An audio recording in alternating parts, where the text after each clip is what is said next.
There you go. There you go. Good afternoon. Oh, it is morning. Oh man, some of the days. Look, there are no windows in there. Look, I thought the guys were definitely focused this week. Had a good week of practice.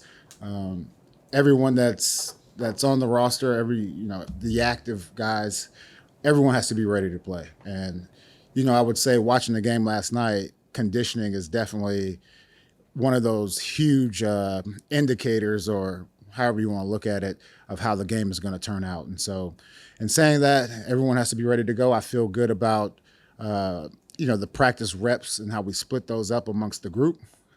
And our expectation for the game is to go out there, play good football, play with good fundamentals, and win. So.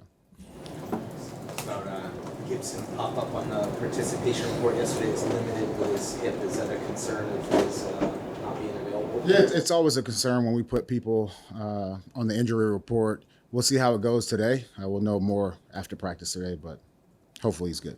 With that opening statement, it sounds like rotations might be in play at certain positions. If so, is that set by drive, quarter? How much of that is pre-planned? Well, I always tell some of it's pre-planned, but we always have to be ready to adjust during the game. And I always tell the coaches, you should know your position group better than anyone else. And just through, there comes the eye test. You can look out there, sometimes they tap their helmet, sometimes they don't. But it's up to the position coaches, as well as myself, to really see, like, this guy's tired, he needs a break, and to roll. And that's how it's going to be here for the next few weeks, honestly. Should we anticipate on the offensive line, whoever the starting five is, not necessarily playing every snap this first game? I mean, that's under consideration. I think you have to, once again, going back, like, everyone has their own level of conditioning. And so if someone's tired, then we'll get them out. So we haven't seen him out there the past 2 days. Is there any update on him and whether you expect him this weekend and going forward? Yeah, no update right now. We'll see, what today brings. What does Sunday mean to you personally? It means Sunday for me, I go to church on Sundays, but can't during the season. But Sundays for me is just one of those times where you have a 3-hour block of just, it's all about football, and everything else really doesn't matter. And, oftentimes we look at these guys as just football players, but they're men, they're fathers, they're husbands and all those things. And to me, it's just one of those opportunities where nothing else matters. And it's a very special feeling. And that's, one of the things when guys retire, they miss that, they miss that stuff. So it's a special day. Here, I got you. It's brand new. It's brand new. Yeah, it's all good. What will you do beforehand to sort of get yourself? I saw the tears start to go, and I was like, I got to help my guy out. I'll help my guy out. Sorry, go ahead, Phil. What will you do before Sunday, maybe, right before, just to make sure you're in the mind frame that you want to be? Yeah, for me, it's, I'll meet with the coordinators one last time right before the game, just to make sure we're all on the same page and, get the guys ready to go. And I'm not a big super rah-rah type of guy. I think you got to go out there and execute. And, you see these players sometimes, they're so hyped, and then all of a sudden, you're in play 10, they're breathing hard. Now what do you do? And that's the adversity that we've tried to simulate in practice. But when you get to the game, it's always going to be a little bit different. Building on Mike's question, DeMarcus was in here yesterday saying that I'm ready for this. I'm built to this moment my entire life. Kind of maybe what does Sunday in that moment mean for you, your first game as a head coach? Yeah, I feel like I'm built for this as well, and I feel like I'm walking in my calling. This is what I've told you guys since my presser. It's about developing people. And what I will say is, look, I want those guys to go out there and play well each and every snap and win a bunch of games. But I also want those guys to really be resilient when times are tough. And that leads to, after, post-football, the post-football career, like if you're able to deal with adversity and things like that when they're done playing, like those skills transfer. And that's kind of how I think about it. Coach, you mentioned the importance of fundamentals. So when it comes to things like discipline, avoiding penalties and things like that, can you get a vibe when the team is locked in before the week, or is that something that you really can only see on game day? I would say most of the time, look, there's nothing more important, first of all, wins and losses, but the week of practice, the week of preparation is always important. And as a player, There were times where it's like, I don't really feel too good about, whether it's the game plan or I really don't feel good about playing next to this guy. But those are, considerations every week as a player, as a coach. And I see it the same. I see it the same way now. So. With the four labor claim guys, would it be too early to expect them to play week one, or is that a possibility? It's a possibility. It's a possibility. We'll see how it goes today.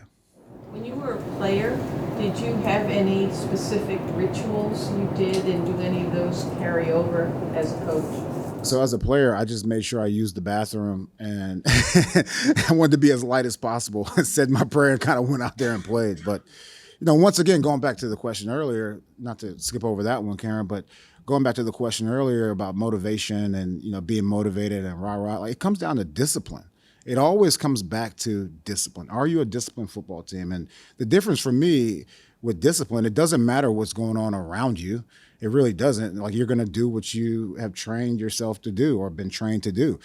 Sometimes when you're motivated, look, everyone's motivated on New Year's Eve or New Year's Day. Oh, I'm going on this diet. And then all of a sudden, 2 weeks later, you're done with it. But if you're a disciplined individual, which I try to preach to the guys now, you'll continue to go in the right direction. So. I remember you earlier back in February, March on the radio talking about how this job so far wasn't as much X's and O's as you had expected back then. Now that you're actually preparing for your first game as a head coach, do you feel more confident or more comfortable in the role actually being in the X's and O's and overseeing the football aspects? Yeah. So during that time, it was really the first 2 weeks. After the first 2 weeks, it was all about football. It was all about X's and O's. It was all about scouting players, the draft process, the free agency process. So after the first couple of weeks, it was all ball for me. I feel comfortable with the X's and O's all the time, and I enjoy it. I do. And I also enjoy, like I said earlier, developing people and developing teams. So we'll see how it goes. Jerod, you mentioned nothing's more important than wins and losses, but what would constitute a successful season to you? Do you have other measuring sticks in place? Yeah, for me, I really don't want to focus too far down the line. What I will say is the team that you see this week, you want to see the team get better each and every week and really playing our best football in December. Coach, when you were on with Devon Gottschall this week, he said guys would run through a wall for you. Not even, having a game yet, but hearing that, what does that mean to you?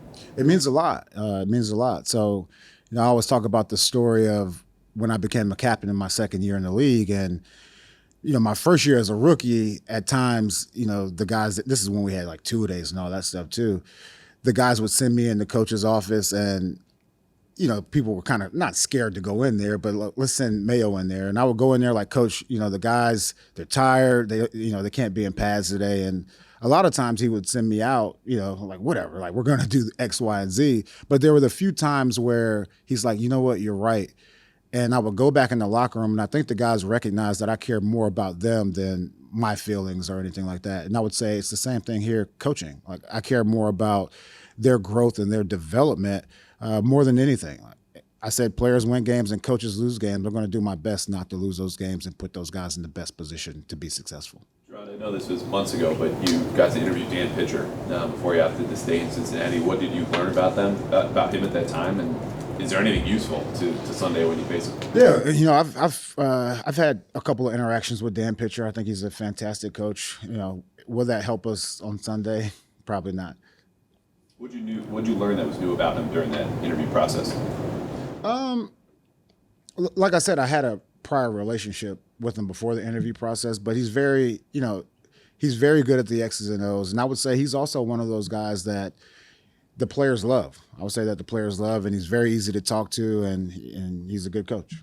We saw a lot of illegal formation calls last night. And going back to the preseason finale, you guys had a couple as well. I imagine that it's going to continue to be a point of emphasis, but what does that look like for you guys? Is it a matter of sitting in the meeting room? Is it Coach Peters? How does that come? Yeah, it's that we talked about it in practice. I had two guys on both sides of the line of scrimmage making sure those guys were lined up correctly. And once again, we always talk about we'll do business as business is being done. So we'll see what this crew has for us this week. When you were playing, were you the type that would get nervous before games, and do you expect any nerves this Sunday? There's a very thin line, right? A very thin line between anxiety and excitement, and I choose to go on the excitement side. I would say through the week of preparation, you kind of gain that confidence and lose that anxiety or nervousness. Now, as a player, you're kind of nervous a little bit, but once you hit someone, like it's go time. It's go time. You did say earlier this week you're going to try to be as forthcoming as you can with us on the injury front. Yeah. With Vidarian low, how has he looked in practice? What are you expecting from him this weekend? I think, for us, we'll see how today goes. And I hate to be on repeat with that, but we'll see how today goes. But it's encouraging, and so we'll see what happens. I got to be upfront with you guys, but at the same time, not show all my cards. Do you have family coming up for the game? Like, is your mom coming? They'll be at the home opener. It's just me. It's just me. Unless they're going to surprise me, so that may be cool. I mean, it'd be cool to see my mom. Maybe she'll surprise me. But right now, I don't think anyone will be there. I think Bill Jordan, as he called the ninja face. I heard about it. Some of the guys were talking about it, but I'm not going to talk about it. Thanks, guys.